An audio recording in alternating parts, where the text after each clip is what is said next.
Hello bachcho, let us read the question. The question says in our solar system, the interplanetary region has chunks of matter much smaller in size as compared to planets called asteroids. They A. will not move around the sun since they have small masses compared to sun. B.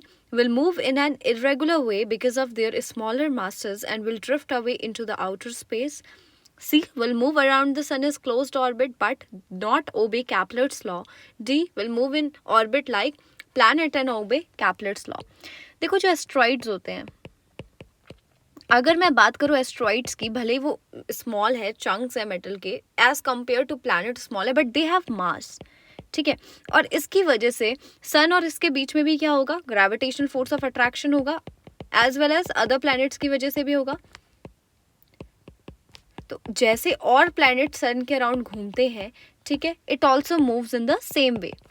ठीक है, moves as other planets, right.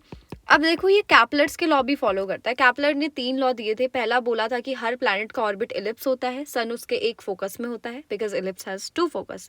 दूसरा बोला था कि सन और planet को join करने वाली जो लाइन है that sweeps equal area and equal interval of time. और तीसरा बोला था द स्क्वायर, ठीक है, of the planet orbital period is directly proportional to the cube of semi major axis, right. तो ये तीनों लॉज भी जो है बेसिकली ये एस्ट्रॉइड फॉलो करता है and it moves in the orbit like another planet because it has mass and it has gravitational force of attraction with the sun. पहला ऑप्शन है will not move around the sun, बिल्कुल गलत बात है. Will move in irregular way because of the small masses, नहीं. Gravitational force of attraction लग रहा है तो कहीं ना कहीं ये भी इलिप्टिकल ऑर्बिट में ही मूव करेंगे. Will not move around the sun in closed orbit, बिल्कुल गलत बात है. Will move in the orbit like planets and obey Kepler's law, बिल्कुल सही बात है. So the final answer will be will move in the orbits like planet and obey Kepler's law. That is option D.